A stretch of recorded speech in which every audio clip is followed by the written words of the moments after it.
नमस्कार शेतकरी बंधूंनो, मी सचिन मेंढे आपल्या सर्वांच्या आवडत्या कृषी वार्ता या यूट्यूब चॅनलमध्ये आपल्या सगळ्यांचं सहर्ष स्वागत करतो। शेतकरी बंधूंनो, कांद्याचे वेगवेगळे व्हिडिओ बघितले आपण, तुम्ही विचारलेले मी शंकांचं उत्तर दिलं, त्या प्रश्नांचे उत्तर दिले मला जशा पद्धतीने देता येईल। आणि तोच प्लॉट आपण ज्या प्लॉटचे वेगवेगळे व्हिडिओ बघितले, वेगवेगळ्या स्टेजचे व्हिडिओ बघितले, त्याच प्लॉटचा शेवटची जी ॲक्टिव्हिटी म्हणतो आपण त्याला, किंवा जे निवड पद्धत म्हणतो, ग्रेडिंग करतो, ती प्रतवारी कशा पद्धतीने केली पाहिजे। बऱ्याच शेतकरी बांधवांच्या कमेंट आले की प्रतवारी कशा पद्धतीने करतात मार्केटला नेण्यासाठी, तर त्याच्यावरती व्हिडिओ बनवा। म्हणून आज या शेतातला जो कांदा आहे त्या कांद्याची प्रतवारी करण्याचं काम चालू आहे। त्या पद्धतीनं एक 3-4-5 ग्रेड पाडलेले, कशा पद्धतीनं पाडले, काय काय क्रायटेरिया वापरलेले या ठिकाणी आम्ही आमच्या लेवललाच ग्रेडिंग पाडलेलं आहे, आमच्या लेवललाच प्रतवारी केलेली आहे। परंतु मार्केटच्या ज्या पद्धतीने चांगले बाजार मिळतात त्या पद्धतीनं प्रतवारी केलेली आहे। काय होतं की आपण काही शेतकरी बांधव काय करतात की सरलाटपणे बारीक कांदा, डागलेला कांदा असेल, मीडियम कांदा असेल आणि एकदम असा मोठाला कांदा असेल, तो कांदा मार्केटला घेऊन जातात आणि गोण त्या ठिकाणी निलाव चालू असताना गोण फोडल्यानंतर एखादा कांदा खराब निघाला, एखादा बारीक कांदा निघाला की सगळ्या कांद्याचे जे बाजार आहे ते बाजार कमी भेटतात, म्हणजे पूर्ण शेतकऱ्याचा काय होतं त्या ठिकाणी लॉस होतो।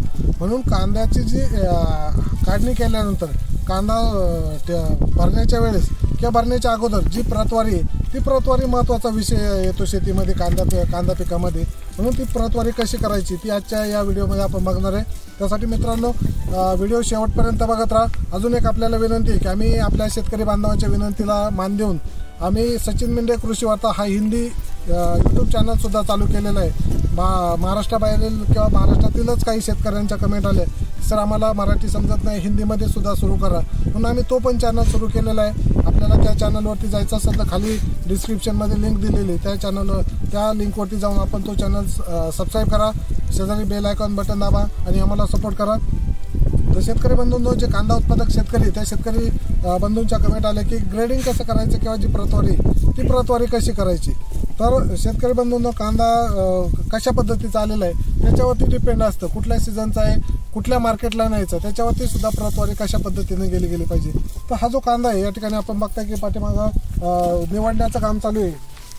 हा कांदा निवड कशा पद्धतीने केली जाते, तर ते 4-5 ग्रेड पाडलेले, हा खरीपातील लाल कांदा आहे आणि तो लाल कांद्याचं जे प्रतवारी ती प्रतवारी या ठिकाणी चालू आहे। तर प्रतवारी करत असताना काही गोष्टी आपल्याला महत्त्वाच्या लक्षात घेणं, त्याच्यामध्ये साईजनुसार आम्ही या ठिकाणी प्रतवारी केलेली आहे। त्याच्यानंतर त्याला काही डाग वगैरे लागलं का, खराब झालं का, त्या सुद्धा गोष्टी आम्ही लक्षात घेतलेल्या आहे। त्याच्यानंतर काही लहान एकदम चिंगळी कांदा आहे का ती सुद्धा गोष्ट लक्षात घेतलेली आहे, काही मीडियम कांदे का ते सुद्धा लक्षात घेतले। त्याच्यानंतर दुबाळका आपण ज्याला फनगाडा म्हणतो किंवा डोंगळा कांदा म्हणतो ते सुद्धा कांद्याची या ठिकाणी प्रतवारी केलेली आहे। म्हणजे प्रत्येक जे वेगळे प्रकार आहे तो प्रकार या ठिकाणी वेगळा आपल्याला बघायला भेटणार आहे या व्हिडिओमध्ये। तर शेतकरी बंधूंनो, हे जे कांदे मुंबई मार्केटला जाणार आहे, वाशी मार्केटला जाणार आहे आणि त्या वाशी मार्केटच्या नुसार आम्ही या ठिकाणी प्रतवारी केलेली आहे। तर सर्वप्रथम आपण बघूया की या ठिकाणी 4-5 जे ग्रेड पाडलेले, त्या ग्रेडमध्ये ही जी प्रतवारी ही 1 नंबरची प्रतवारी केली, म्हणजे साईजनुसार, कलरनुसार, याला कुठेही डाग नाही, काही नाही, व्यवस्थितपणे सुकलेला कांदा। एक 5-6 दिवस झालेले कांदा सुकून पातीखाली झाकून ठेवला होता आणि त्याच्यानंतर आज भरायला सुरुवात केली।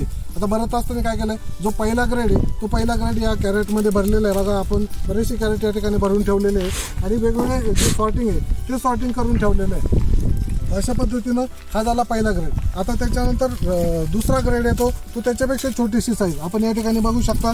ही जी साईज आहे हा मीडियमची साईज घेतलेली आहे। आपण बघा की या ठिकाणी जी कांदा आहे त्या कांद्याची जी साईज आहे ती साईज मीडियममध्ये घेतलेली आहे, म्हणजे जो मोठा कांदा आहे त्या मोठ्या कांद्यापेक्षा कमी हा जो 1 नंबरचा कांदा हा एक्सपोर्ट क्वालिटीचा कांदा झाला आहे। परंतु आता सध्या एक्सपोर्ट बंद आहे, नाहीतर एक्सपोर्ट करायचा होता, परंतु एक्सपोर्ट सध्या बंद असल्यामुळं एक्सपोर्ट करू शकत नाही, तो वाशी मार्केटला येणार आहे। हा झाला। त्याच्यानंतर दुसरा येतं 2 नंबरची ग्रेड। त्याच्यानंतर त्याच्यापेक्षा जो छोटा येतो गोल गरगरीत कांदा आहे, या ठिकाणी आपण बघू शकता की या ठिकाणी जे कांदे त्याच्यापेक्षा छोटी साईज घेतलेली। तिसरा जो ग्रेड येतो किंवा तिसरी जी प्रतवारी येते ती याच्यामध्ये 3रा ग्रेडमध्ये येते। हा 3रा ग्रेड पाडलेला आहे, गोल गरगरीत कांदा, याच्यामध्ये कुठेही डाग लागलेला नाही, सफेद कांदा नाही, लाल कांदा आहे। याच्यामध्ये जर काही खराब वगैरे जर कांदे आले तर त्या अशा पद्धतीनं साईडला सुद्धा केले जातात। त्याच्यानंतर चौथा जो ग्रेड आहे तो चौथा ग्रेड बघा या ठिकाणी, याच्यामध्ये गोल गरगरीत कांदा तुम्हाला दिसणार नाही, याच्यामध्ये लांबकोळा कांदा आहे। या पद्धतीनं बघा हे जे कांदे, हे कांदे लांबलेले म्हणजे कांद्यामध्ये जे लांबतात त्या पद्धतीने चिंगळी कांदा आपण ज्याला म्हणतो तो चिंगळी कांदा. याच्यामध्ये बघा की याला लाल कलर नाही, म्हणजे व्हाईट जी पत्ती राहिलेली ती व्हाईट पत्ती सुद्धा याच्यामध्ये घेतलेली. म्हणजे जर आपल्याला या चांगल्या ग्रेडमध्ये जर यासारखे जर कांदे जर भेटले त्या ठिकाणी निलाव करत असताना तर त्या कांद्याचे बाजार कमी भेटतात. म्हणून हा 4था ग्रेड आम्ही एकदम साईडला काढलेला, याच्यामध्ये सुद्धा सडकं नाही. त्याच्यानंतर पुढचा जो ग्रेड येतो तो पुढचा ग्रेड येतो सगळ्यात शेवटचा.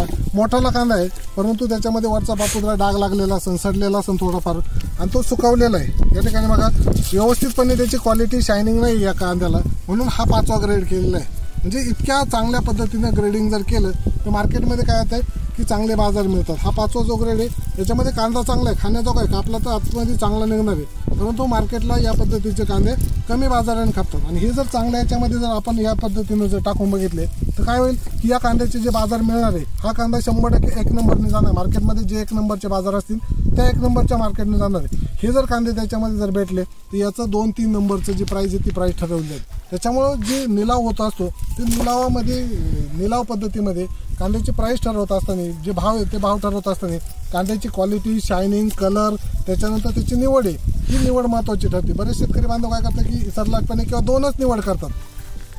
जे उन्हाळा कांदा असतात त्या उन्हाळा कांद्यामध्ये 2-3 चालतात, परंतु जो खरीप कांदा आहे तो खरीप कांदा काही प्रमाणामध्ये टाकलेला असतो. काही कांदा लांबलेला असतो, लांबकोळा झालेला असतो, काही कांदा गोलगरगरीत पण लहान असतो, काही मीडियम असतो आणि काही मोठा झालेला असतो. त्याचबरोबर काही जो कांदा आहे तो कांदा काय झालेला असतो, दुबाळका झालेला असतो किंवा डोंगळा निघलेला असतो. असे 4-5 प्रकारचे जे कांदे ते कांदे जर आपण ग्रेडिंग व्यवस्थितपणे केले तर आपल्याला त्याचं बाजारभावामध्ये नक्कीच पट्टीमध्ये आपला फरक पडेल, चांगले बाजार मिळतील. आणि जो खराब माल आहे त्याला कुठेही गेला तरी खराबच हे म्हणून त्याला कमी बाजार मिळणार आहे. त्याच्यामुळं हे जे कांदे आहेत हे कमी प्रमाणामध्ये निघतात, तर जे बारीक चिंगळी कांदे ते कमी प्रमाणामध्ये निघतात. परंतु याच्यामुळे काय होतं हे 2-3 ग्रेड जे चांगले त्यांचं नुकसान होत असतं बाजारभावामध्ये. हे नुकसान जर टाळायचं असेल तर या 4-5 पद्धतीनं जर ग्रेडिंग केलं तर आपल्याला त्याचा निश्चितपणे भावामध्ये, बाजारभावामध्ये, आपल्या प्रॉडक्टिव्हिटीमध्ये त्याची आपल्याला काय होईल की जे उत्पन्न भेटणार आहे पैशाच्या बाबतीमध्ये त्याच्यामध्ये नक्कीच आपल्याला फरक जाणून. तर शेतकरी बांधवांनो, आपल्या सर्वांच्या विनंतीला मान देऊन हा प्रतवारीचा व्हिडिओ मी माझ्या पद्धतीनं बनवला. ज्यांना आवडेल सर्वांनाच आवडेल अशी मी अपेक्षा करतो. मित्रांनो, व्हिडिओ जर आवडला तर व्हिडिओला नक्की लाईक करा. आपल्या एका लाईकची वाट बघतोय, आपल्या एका कमेंटची वाट बघतो. व्हिडिओ आवडला तरी कमेंट करून सांगा, काही चूक झाली असेल तरी ती सुद्धा कमेंटमध्ये सांगा, आणि चूक झाली असेल तर आपला एक छोटासा भाऊ म्हणून माफ करा. चला मित्रांनो, या चॅनलवरती जर आपण नवीन असाल तर चॅनल सबस्क्राईब करा. आपल्या हिंदी चॅनलला सुद्धा सपोर्ट करा, आपल्या सपोर्टची गरज आहे. मित्रांनो, चला आजच्या या व्हिडिओमध्ये मी तेच थांबतो. पुन्हा भेटूया एका नवीन माहितीचा नवीन व्हिडिओमध्ये. तोपर्यंत जय हिंद, जय महाराष्ट्र, जय जवान, जय किसान.